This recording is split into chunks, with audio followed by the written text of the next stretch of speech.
Black Pig, the cold-blooded tyrant. Black Pig is the undisputed ruler of the barnyard, his small eyes always glimmering with suspicion and greed. His bloated, lumbering body is a living symbol of power, grown fat on the sweat and blood of others.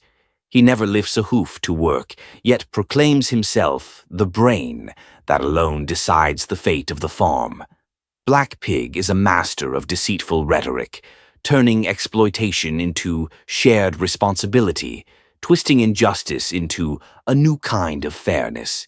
He manipulates words like weapons, spreading fear while demanding gratitude for mere survival.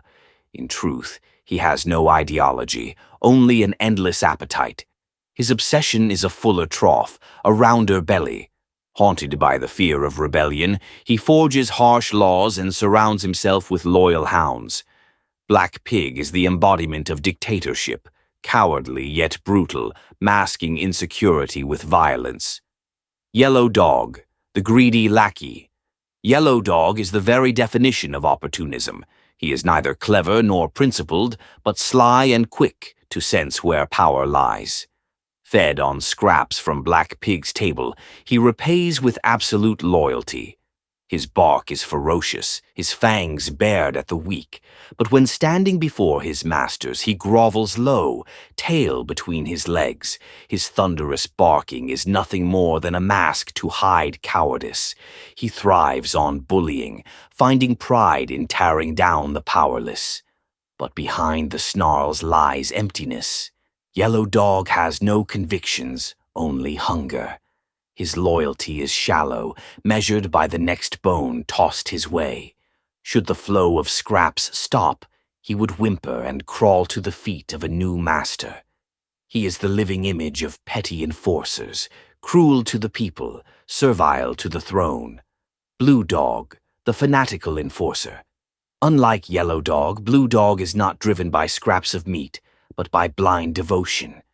To him, Black Pig is the savior of the farm, and every drop of sweat or blood shed is a noble sacrifice. Any voice of dissent is treason. In his eyes, even a whisper deserves death. He is the watchtower in flesh, lurking in every shadow, monitoring every glance and murmur. His violence is not just instinct, but the result of constant indoctrination he embraces willingly. He finds joy in punishment, in the breaking of bones and the cries of fear. To Blue Dog, suffering is proof of justice. By night, his howls pierce the silence of the meadows, chilling every creature to the bone. He is the iron muzzle of the regime, its claws and fangs, the breath of terror itself. Red Cow, the blind praiser. Red Cow is not as cruel as the pigs, nor as vicious as the dogs. Instead, he is their loudest cheerleader. Even as his own body is milked to exhaustion, he raises his voice in songs of praise, glorifying the greatness of his rulers. In his mind, suffering is noble, proof of sacrifice for the collective good. He sings hymns, spreads joyless optimism, and becomes the living propaganda of the barnyard. When others complain, he shouts them down. We should be grateful. We live in a glorious age. His naive devotion shackles the farm more tightly than chains. No one despises him with the same fury they feel for the dogs, yet his presence deepens despair. He betrays the common folk not with fangs but with blind loyalty, silencing their pain with false hope. Red Cow is the embodiment of blind worship, turning lies into truth, transforming blood and tears into glory. The others, the oppressed masses, the sheep, the horses, the goats, the donkey, the ducks, the chickens, all belong to the lowest rung of the farm. They are the true laborers, carrying the weight of the entire barnyard on their backs, yet they never taste the fruits of their toil. They give milk, eggs, wool, muscle, and even life itself, receiving only withered hay in return. Day after day they endure the barking of dogs, the crack of the whip, the endless chants of Red Cow. They are ordinary creatures, neither noble nor heroic, simply yearning for peace. Yet within them grows something dangerous, a slow, quiet fire, kindled by every bruise, every hunger pang, every tear shed in silence. Beneath their weariness lies an unquenchable thirst for freedom, waiting for the moment to ignite.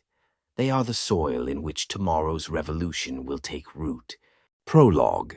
The silent dawn. The morning came, not with warmth, but with a fog that clung to the earth like a shroud. The barnyard was still, save for the weak cough of a tired donkey and the hushed rustle of wings from chickens, too weary to cluck. Dew clung to the broken fence posts, each droplet catching what little light the pale sun could offer. It was a dawn without promise, a dawn that smelled of rot, mud, and fear.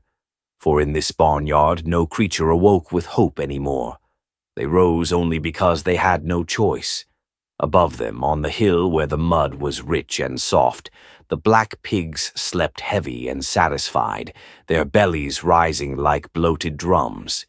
They had eaten well, they always did, and below, in the shadow of their sty, the others dreamed not of freedom but of survival.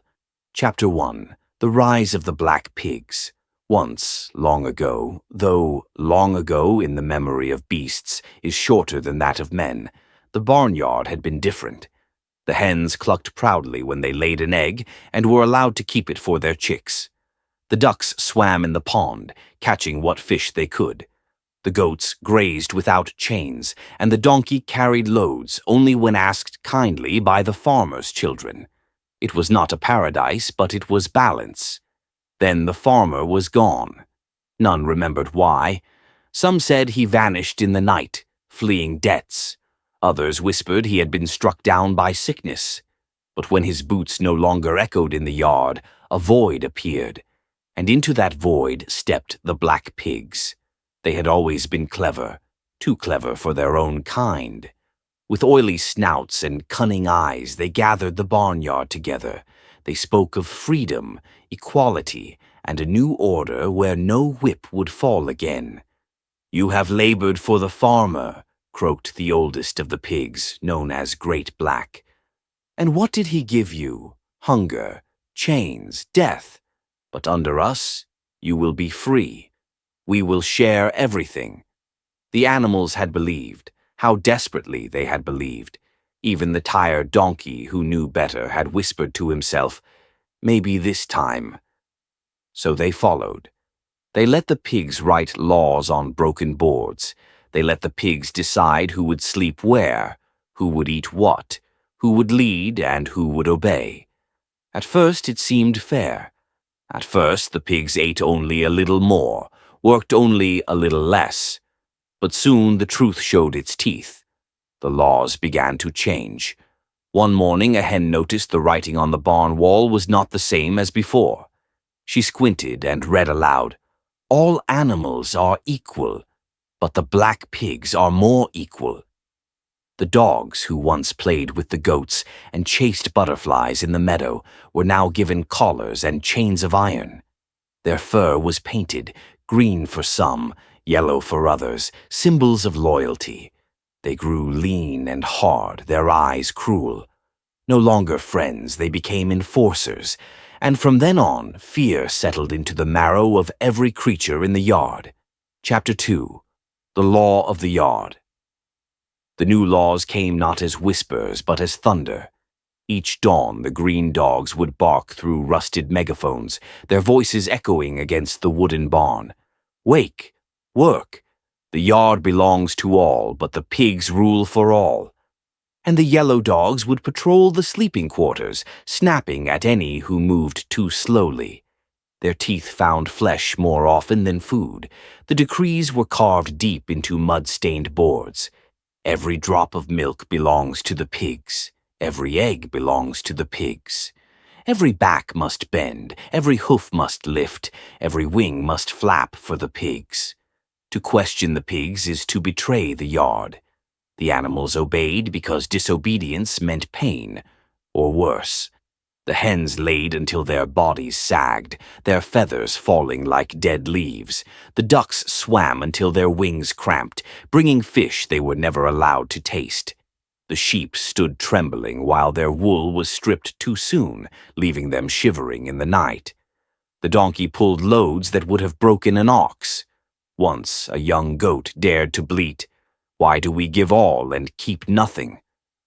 The next morning her stall was empty. The yellow dogs licked their lips and none dared ask further. The pigs, meanwhile, grew fatter. Their shadows stretched across the yard like walls, blocking out the sun. And through it all the red cow sang. She lifted her voice in hollow praise, declaring that the pigs were wise, the dogs noble, the laws just. Her songs were lies, yet the animals were forced to listen, forced to nod, forced to sing along, though the words tasted like ash on their tongues. Each night, when the work was done and their bodies broken, the animals collapsed in silence. But in their silence something stirred. The zebra's stripes trembled with anger. The donkey muttered curses under his breath. The goats whispered of hunger not just for food, but for change. It was faint, fragile, but it was there.